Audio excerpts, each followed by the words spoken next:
Hey guys welcome back to my channel. आशा करी हमारे ब्लगगुलो तुम्हारे भालो लागছে। तो যেমনটা তোমাদের বলেছিলাম যে রান্নাগুলো হালকা ফুলকা দেখাবো, তো চলো স্টার্ট করা যাক ভিডিওটা। ফিরলো দেখি কি চিকেন ব্যাস আর দেখি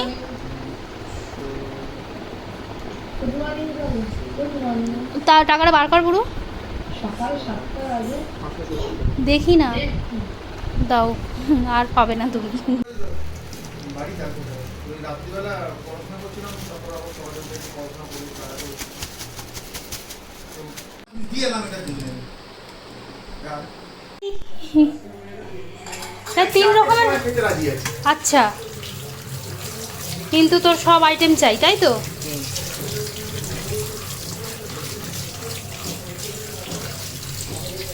ভাতটা বেশি বানাতে তো আজকে তো ভাত বেশি বানাতেই হবে, কারণ কচুর শাক আছে, ইলিশ মাছের মাথা দিয়ে, ইলিশ সর্ষে আছে, অনেক কিছুই আইটেম আছে। আর সব কটাই ফেভারিট,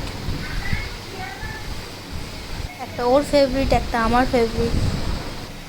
আমি এদিকে সব মাছগুলো ধুয়ে রেখে দিয়েছি, কচুর শাকটাও ধোয়া হয়ে গেছে। এবার আমি ফটাকসে রান্নাটা বসিয়ে দেবো। আর রাতে বানাবো লটিয়া মাছের চপ। এই পিসটা নিই ভাজার জন্য, আর এটা সর্ষের জন্য নিই। হ্যাঁ 2 পিস নিচ্ছি। আর এই লেজা আর এই দাগাটা রেখে দিচ্ছি। গাদা বলে না, গাদা। ও আর একটা পিস আছে এইটা আর এটা, তাহলে ওই কচুর শাকে দিয়ে দেবো। হ্যাঁ হলুদটা মাখিয়ে নিই।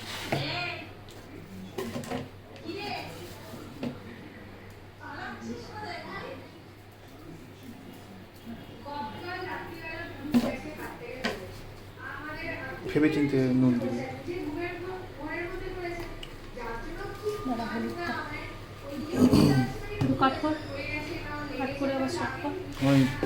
রোল করে দিয়েছি পুরো সব হচ্ছে।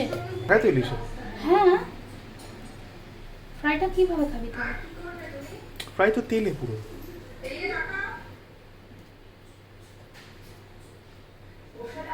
এদিকে আমি মাছটাকে নুন হলুদ মাখিয়ে রেখে দিচ্ছি।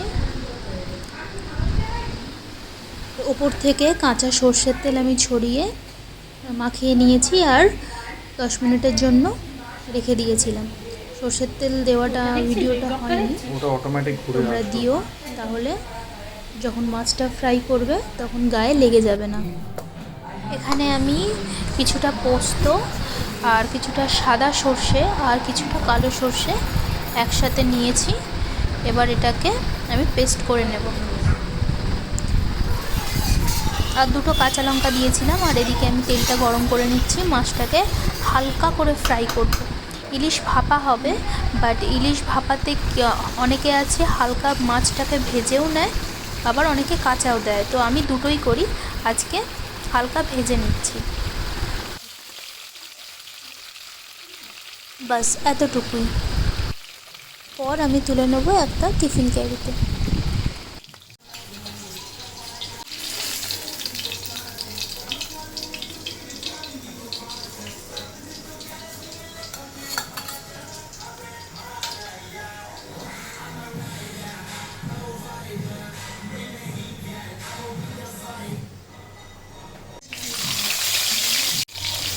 এবার আমি ইলিশ মাছের মাথাগুলোকে ভেজে নেব কচু শাকে দেওয়ার জন্য। হালকা করে ভাজবো, বেশি কড়া করে ভাজলে টেস্ট আসে না।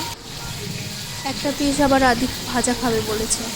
তো আমার এদিকে যে ইলিশ মাছের ভাজাটা হয়েছিল, সেখানে আমি ভাপা বানানোর জন্য সব কিছু পেস্ট দিয়ে দিচ্ছি। আর যে পেস্টটা করে রেখেছিলাম সর্ষে পোস্ত, সেটা দিলাম। তারপর একটু হলুদ দিলাম, তারপর গুঁড়ো লঙ্কা গুঁড়ো দিলাম। আগে নুন দিয়েইছি, আর ওপর থেকে একটু সর্ষের তেল দিয়ে নেব, বেশি করেই দেব, তাহলে ভাপাটা ভালো লাগে আরও খেতে। এরপর আমি মাখিয়ে নেব।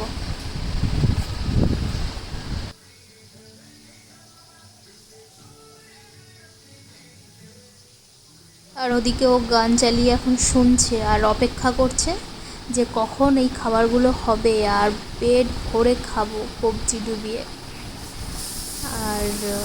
আর কচুর শাকটা ওইদিকে প্রেশার কুকারে সেদ্ধ বসিয়ে দিয়েছিলাম। তো সেটা হয়ে গেছে, সেটাকে তুলে নিয়ে আলাদা ঝুড়িতে রেখে দেব জল ঝরানোর জন্য, স্টিলের ঝুড়ি। আর ওপর থেকে একটু মশলা মাখানো জল দিয়ে দিচ্ছি, তাহলে টেস্টটা আরও বেড়ে যাবে। আর ওপর থেকে দিয়ে নিলাম 2টো কাঁচা লঙ্কা। এবার ঢাকনাটা বন্ধ করে আধ ঘন্টার জন্য রেখে দেব। আর এদিকে হচ্ছে কচুর শাক সিদ্ধ, আর একটা সিটি পড়লে আমি স্টে করার জন্য 10 মিনিট রেখে দেব, তাহলে খুব ভালোভাবে সিদ্ধটা হয়ে যাবে।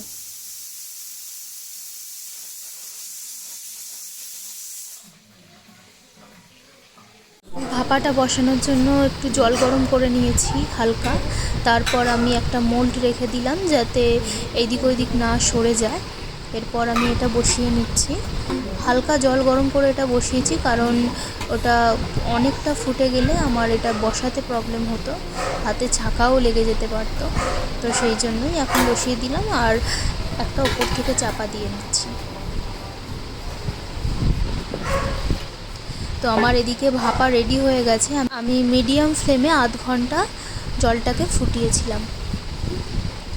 আর দেখি তো রেডি হয়ে যাবার পর কি হলো ব্যাপারটা দেখতে। ও ওয়াও!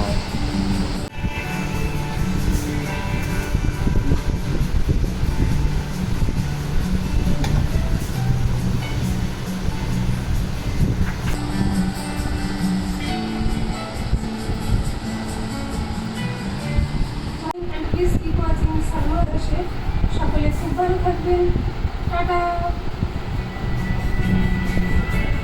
ওটা টিভিতে বলেছে, হ্যাঁ আমি বলিনি কিন্তু। আর ওপর থেকে গরম ইলিশ মাছের তেল ছড়িয়ে দিলাম। এবার আদিক খাচ্ছে, খেয়ে দেখি কি বলে, রান্নাবান্না কেমন হলো আর ইলিশটা কেমন। ও খেয়েই কিন্তু খুব ভালো বলে, যদি ভালো হয় তার মানে ইলিশটা ফ্লপ হয়েছে। অ্যাকচুয়ালি জুলাই মাসে যে বৃষ্টি হয় সেই বৃষ্টি তো এখনও পড়েইনি, মানে ভরা বর্ষা আসেইনি। তো আগস্টে বৃষ্টি পড়লে ভালোভাবে তবে ইলিশের টেস্ট হবে, আর তখন ইলিশ আবার আনা হবে আর তখন টেস্টটা আরও দ্বিগুণ হবে। ইলিশ ফ্রাইটা খেয়ে ও বলল টেস্ট ভালো না, যেরকম চাইলাম সেরকম না। আর এদিকেও কচু শাকটা খাচ্ছে, ও বলল কচু শাকটা ফাটাফাটি হয়েছে। তো কচু শাকের রেসিপিটা আমি নেক্সট ভিডিওতে দিচ্ছি, নেক্সট ব্লগে দিচ্ছি। আর ইলিশ ভাপাটা খেয়ে দেখি ও কি বলে। হালকা ফুলকা তো ইলিশের টেস্ট থাকবেই, একদম তো গায়েব হয়ে যাবে না। তো ভাপাটা কীরকম হয়েছে চলো দেখা যাক। অ্যাকচুয়ালি ভিডিওগুলো অনেকটা লং হয়ে যায় বলে আমি এবার কেটে কেটেই দেবো যখন অনেকটা লং থাকবে। আমি চেষ্টা করব 15 থেকে 20 মিনিট, খুব জোর আধ ঘন্টা। কোনটা খাবি তুই? আমি খাবো না, আমি তোর থেকে একটুখানি নেব। আমি জানি তুই পারবি না, দে।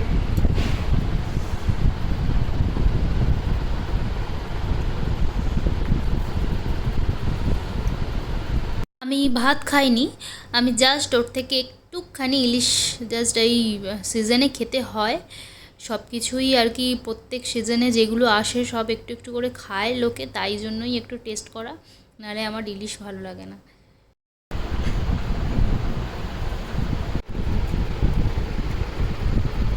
সরষের ভালো ঝাঁঝা চারটা। অনেস্ট ফিডব্যাক দিবি।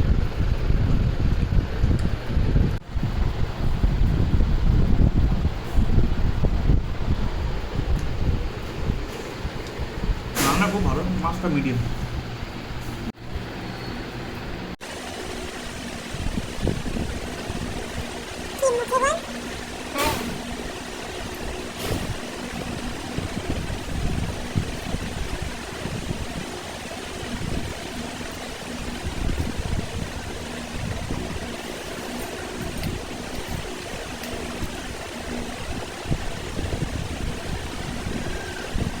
ঠিক আছে, তাহলে আমি ও তোর এখান থেকে একটুখানি নিচ্ছি। হ্যাঁ কেন নিবি না রে? দে, এদিকে দে।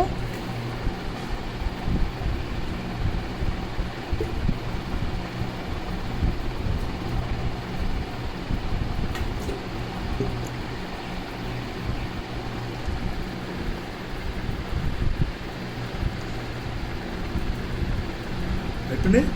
না, মানে আমি যদি ভাত খেতাম এই সর্ষের মানে ইলিশের গ্রেভিটা দিয়ে, আর ওইটুখানি যেটুখানি আদির থেকে নিলাম সেইটুখানি মাছ নিয়ে আমি পুরো ভাতটাকে শেষ করতাম। আর এখানে দেখো খেয়ে দিয়ে কীরকম বদনাম। খেয়ে দিয়ে রোজ আমার এরকম পিছনে লাগবে, বাট তোমরা প্লিজ রান্নাটা বানিয়ে খেয়ে দেখো, খুবই ভালো লাগবে। ও এরকম রোজই করে। মানে তুই বলতে চাই যে রান্নাটা ভালো হয়নি? সাবধানে উল্টে দিতে হবে। ইলিশও ভালো না, রান্নাও ভালো না, তাই তো? মানে এত কিছু রান্না করে দিয়ে এতক্ষণ ধরে লাস্টে এই এই টিভির রান্না ভালো লাগছে। কি সুন্দর রংটা এসছে খালি দেখ না। আর কি আমি রং আনতে পারিনি? রঙেই লোক ভাত এক হাঁড়ি উল্টে ভাত খেয়ে নেবে পুরো। আর আমি রং আনতে পারিনি? হ্যাঁ বল। ও তাহলে বললি কেন ভালো হয়েছে ভিডিওতে? ঠিক আছে, ভালো হয়েছে। ভালো মানে মাছগুলো এইভাবে তেল নুন ঝাল হলে যা নুনের স্বাদ। কি তেল নুন ঝাল হলে যা নুনের স্বাদ? ওরা দিয়ে নুনের সাথে ভাত নিয়ে খাওয়া। ও নুনের সাথে ভাত মেখে খাওয়া, এমনি ভালো হয়নি? যাই হোক, ভিডিওটা এখানেই শেষ করছি। আর এ রোজই কিছু না কিছু ইউটিউবে দেখে আর বলে এটা খাবো ওইটা খাবো। তো আমি, ও বাজার করে, আমি বানাই, ও খায়, আর লাস্টে বদনাম করে। তো যাই হোক, যদি ভিডিওটা ভালো লেগে থাকে তাহলে লাইক কমেন্ট সাবস্ক্রাইব করতে ভুলো না। টাটা।